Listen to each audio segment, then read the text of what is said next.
என்னை விட எத்தனை பேர் தகுதியாக இருந்தும் என்ன மட்டும் கிருபை என்று உயர்த்தி வைத்ததே. உங்க கிருபை என்னை வாழ வைத்ததே.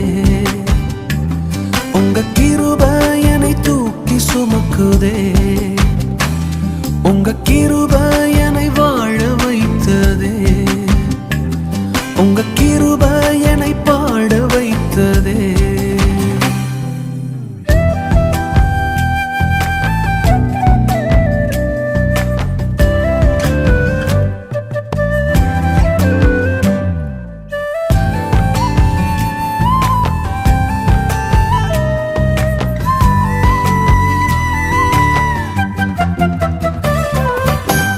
பயனற்ற நிலத்தை போல மறக்கப்பட்டவன் நான், அறுவடை காணாமல் தனிந்து போன